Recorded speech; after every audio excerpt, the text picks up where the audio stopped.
સુરત સચિન વિસ્તારમાં શ્રીનાથજી જ્વેલર્સમાં થયેલી ચકચારિત લૂંટ અને હત્યાની ઘટના પછી ગણતરીના દિવસોમાં જ સુરત શહેર ક્રાઇમ બ્રાન્ચે મહત્વની સફળતા હાંસલ કરી છે। હત્યાની ભાષા બોલતા અને પિસ્તોલના ધમાકાથી દુકાન લૂંટી જાતિના આરોપીઓ પૈકીના મુખ્ય આરોપીઓને ક્રાઇમ બ્રાન્ચે દૂર બિહાર ખાતેથી પકડી પાડ્યો છે। સચિન સ્ટેશન બજાર વિસ્તારમાં આવેલી શ્રીનાથજી જ્વેલર્સમાં 4 શખ્સો પિસ્તોલ જેવા હથિયારો સાથે ઘૂસી આવ્યા હતા। આરોપીઓએ દુકાન માલિક અને કર્મચારીઓને ધમકી આપી બાનમાં લઈ આશરે 10 લાખની સોનાની જ્વેલરી લૂંટી હતી। ભાગતી વેળાએ દુકાન માલિક આશિષભાઈના વિરોધ કરતા આરોપીઓએ ફાયરિંગ કરી તેમને મોતને ઘાટ ઉતાર્યા હતા। આ દરમિયાન 2 સાક્ષીઓને પણ ગંભીર ઈજાઓ પહોંચાડી હતી। ઘટનાને ગંભીરતાથી ધ્યાને લઈ સચિન પોલીસ સ્ટેશને લૂંટનો ગુનો દાખલ કર્યો હતો। ઘટના સ્થળે હાજર નાગરિકોની ચપળતાના કારણે એક આરોપી દીપક શિવજી પાસવાનને પકડી પાડવામાં આવ્યો હતો। પૂછપરછમાં અન્ય આરોપીઓના નામ અવિનાશ ઉર્ફે રાકેશ રઘુનાથ પાસવાન, પિન્ટુ રવિન્દ્ર પાસવાન અને સંજય ચંદ્રદેવ પાસવાન તરીકે બહાર આવ્યા હતા, જેઓ બિહારના રહેવાસી હોવાનું ખુલ્યું હતું।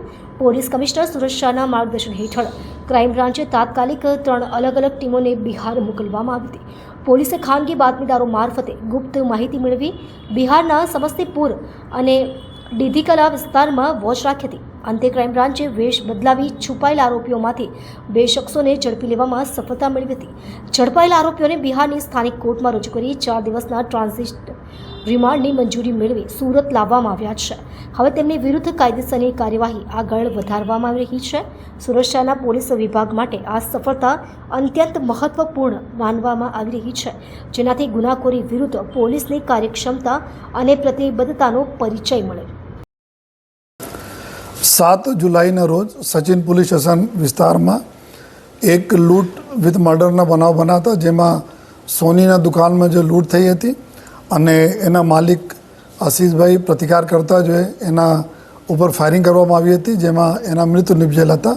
અને જ્યારે આરોપીઓ ભાગતા હતા ત્યારે ત્યાંની સ્થાનિક લોકો જોઈએ એના પકડવા માટે પાછળ પડ્યા તો એના 2 લોકોને બી સમાન ઇન્જરી કરવામાં આવી હતી ફાયરિંગ દ્વારા જોઈએ।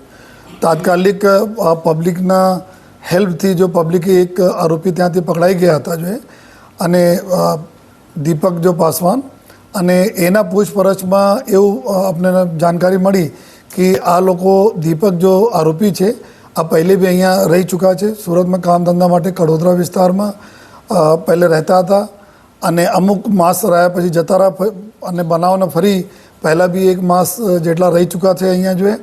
અને એના ખબર હતી કે આ વિસ્તારમાં જો રાત્રના સમયે 9 વાગે પછી જ્યારે આ દુકાન બંધ થતી હોય છે તો આપણા જેટલા બી ગોલ્ડ છે ગોલ્ડ જો આ લોકો મૂકે છે, તો એના ધ્યાનમાં રાખીને આ બીજા આરોપીઓને ત્યાં બિહાર રાજના હાજીપુર વૈશાલી જિલ્લામાંથી અમુક આરોપીઓને બોલાયા જોઈએ અને પછી જો આ લૂંટને અંજામ આપે અને જ્યારે પોલીસ એના દીપકને પૂછપરછ કરી જોઈએ, પૂછપરછ પછી જો આપણને એવું જાણવા મળ્યા કે 2-3 ઓર હાર્ડકોર ક્રિમિનલ્સ છે આ કરીને ત્યાં ભાગી ગયા છે બિહાર। તો તાત્કાલિક ટીમો અહીંયાથી જોઈએ એટલા પ્રાથમિક ઇન્ફોર્મેશન પે અહીંયાથી 2 પીઆઈ 1 પીએસઆઈ લગભગ 9 જેટલા આદમી કુલ 12 લોકોને અલગ અલગ 3 ટીમ અહીંયાથી બિહાર જતી રહી હતી જોઈએ। ત્યાંની સ્થાનિક પોલીસના મદદથી આ ઘણા દિવસોના પ્રયાસથી જોઈએ આપણે ત્યાંથી 2 આરોપીઓને પકડવામાં સફળતા મળી છે જોઈએ।